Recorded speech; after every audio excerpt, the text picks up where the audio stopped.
How long you been here, Ladella? A little bit over a year. Got it. Should have liked these floors. I need to put these in my garage. Furnace. Yeah, it's further down, huh? It's a double step. Gas. Looks pretty old. So cold water in, hot water out. So this is how we, evaluate a property basically. Now we're looking at this, right? As we look at this is something that we're looking at to find out, okay, this is electrical center. So 100 amp pushmatic circuit breaker. More than likely, this would have to be upgraded, right? What'd you think, Danny? You have, this looks like some knob and tube running off there. Some of the line is running conduit, or that's just an old conduit up there. Okay, so we've got our washer box right there. So other thing to note, from an expense standpoint, we have a motor.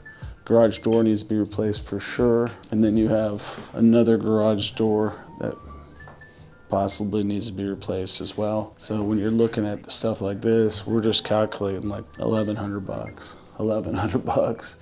So that's $2,500 worth of repairs. Water heater, $1,200. We're just adding things up that we would have to do here. Electrical panel upgrade, that could be $4,000, okay.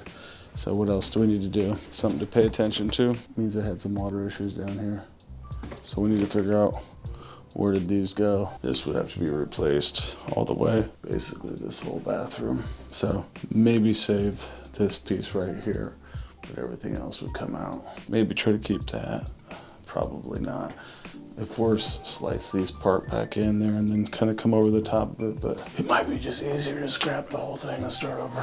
What I'm trying to figure out is, how do we make this work for you? What is your goals? I'm going to a senior retirement center. That's basically it. I'm trying to sell it. I don't want to accept less than 130. Okay. You need to get 130. And you already got your place picked out. You're covered over there. Okay. You don't need help moving anything. I already paid the movers. Okay, paid movers. And what do you think? You've got some background in real estate, I understand? I'm a real estate agent. Okay, cool. So what do you think it's worth fixed up? I pulled some comps. The house across the street sold for $200,000. Say 3-1? It is a 3-1. The one across? No, it's a 3-2. They did add another bathroom. Okay, gotcha. It was a 3-1. That was last year in October. October of last year. Okay. So what do you think? I'm just asking you because you're a pro. Yeah.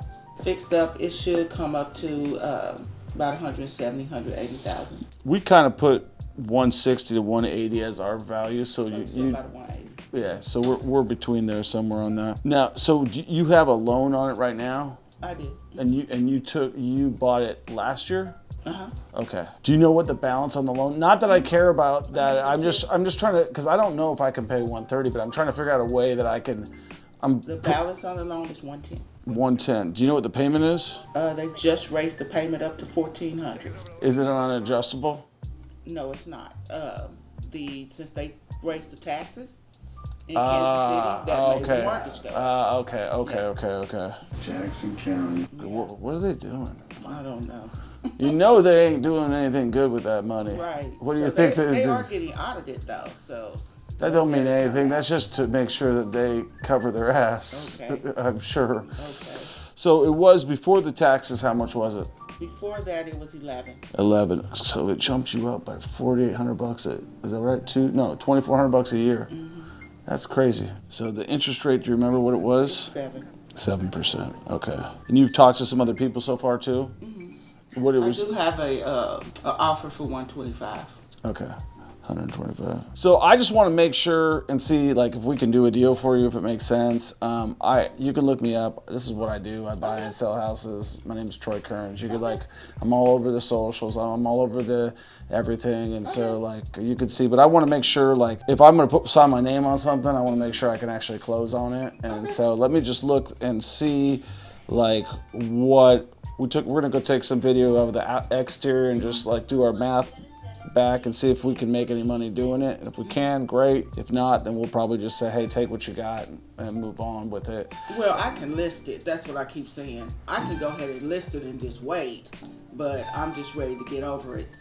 You made your move. My whole family died. So I lost my mother, my father, my sister, my brother, and my husband. And so I'm like, I'm just tired. I'm ready to move on. You lost your... I lost everybody. I How? have one brother left and my daughter. That's it. And this is my brother-in-law and his son. So I'm trying to just move on with my life, but I mean, I'm a realtor. So I can't just list it on the MLS and just hold out, but I'm just ready to go. So that's why I'm presenting it to wholesalers. Yeah. So, because I don't want to have to list it and just wait. So right. Yeah. Typically we take stuff down on our own. Mm-hmm. We wholesale sometimes, but typically we don't like to do that. Okay. We like to just buy it and try to take it down. That's just been my motto. I mean, unless it's something that's like a really deal outside of what we're looking for, like, you know, where like we passed on one the other day. I own a house on the same street, but it just was like complete, like... Because see, what I could do is I could list it, clean it up, because I'm moving out anyway. Yeah. Get everything out of here, clean it up, have the carpet done, polyurethane the floors, get everything cleaned up, and then just list it. I know I could get 130 by listing it and cleaning it out. I already know that. I think so. Yeah. So I'm not trying to get 160 or 70,000, which if I listed it, I could get that also, but I'm trying to just get everything and go. I didn't purchase the house. The house was given to me when my brother died. Oh, I gotcha. I understand there. Okay, so it's become kind of... Oh, hold on one second. It's my wife. You always got to answer those. So everybody passed away in like how short of a time frame? 3 years. So my mother in February, my brother in October, my baby sister in April, and my husband in December. All of them had cancer except for my baby sister. She had congestive heart failure. Oh man, that's crazy. So in a way, I'm still going through mourning. I'm just... Oh, I bet. Trying to... I'm ready to move on. You got a smile at least. Yeah. That's the hardest part to get going on. Yeah, you just want closure. Yeah, I'm just ready to... I understand. So just probably last question I have for you, and it's Ladella. I just want to make sure I say it right. When the property was deeded over to you guys, you went through the probate or whatever that is. You just had to sign like what, a declaration of heirship, probably. No, they automatically just gave it over to me. Because it was stated in the will that everything went to me. Okay. So they just signed the deed over to me. The probate court did.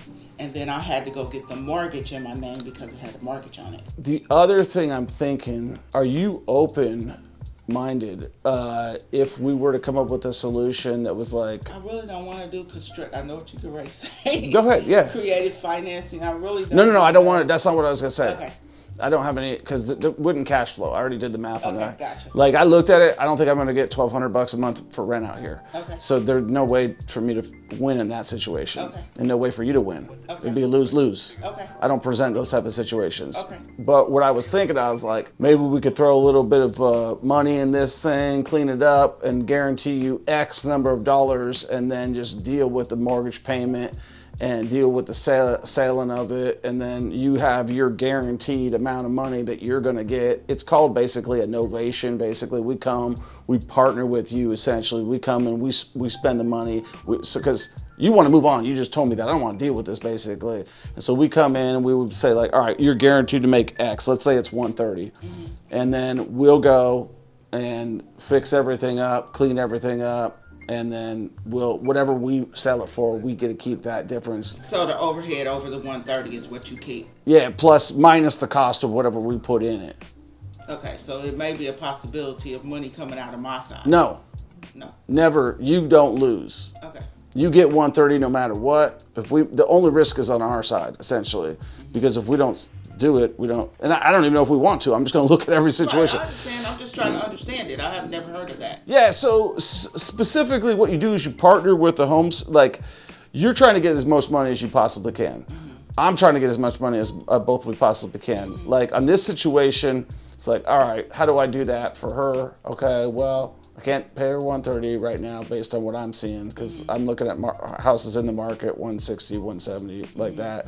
And I'm doing the math. I'm like, I'm going to probably have to spend some money. Luckily, there's only one bathroom. It seems like maybe the only thing that needs a little bit of attention is the water heater, but possibly also the wiring. So I'm looking at everything that I might have to touch. What do you mean by the wiring?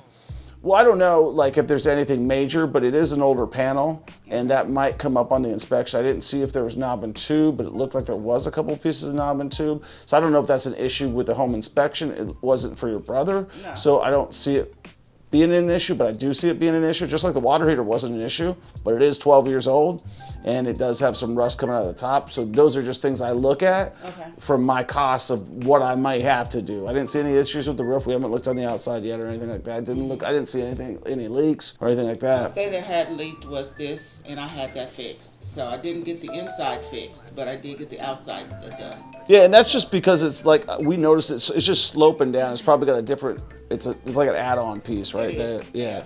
So I did get that fixed. If you're open-minded to that, I'll present it to you if it makes sense for both of us. And if You can present it, I'll read over it. yeah, it's you can say no, and I'm not going to take it the wrong way. Okay. It is what it is. It is. Yeah, and if I can help you, Liddell, my name's Troy, and I'd be happy to do it.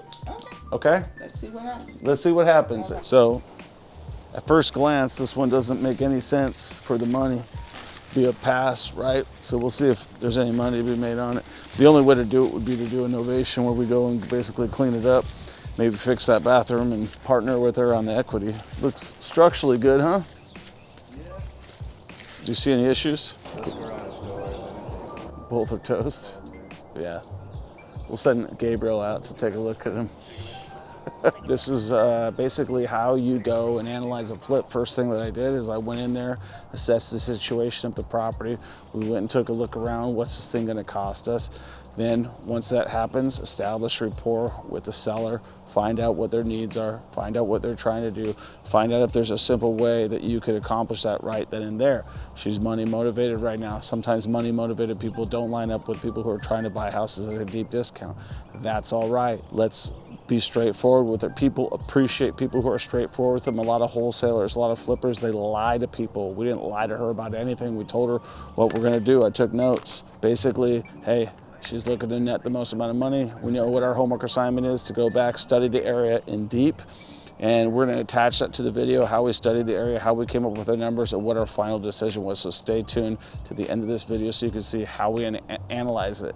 Like a lot of people, myself included, always say don't leave without a signature, but on this one, you wanna leave without a signature because there's no point in signing something that like you're gonna have to go back with. It's better to us to go present that we're experts, that we're gonna go study things, and like we're gonna go communicate with her. So that's how we left the whole situation, is that we are gonna communicate with her. We are going to get back to her, and then doing that efficiently. So what Danny and I need to do when we get back is run the numbers, go back, and then get back to her and say, hey, here's what we would be willing to do, or we're going to go ahead and pass on this one. Either one of those, communicating to her and then moving on. People are going to appreciate that. Hey, keep our numbers. If something happens, something changes, get a hold of us. If you're just trying to get out of this deal, maybe at 115 it makes sense for us, but maybe not at 130. All right, cool.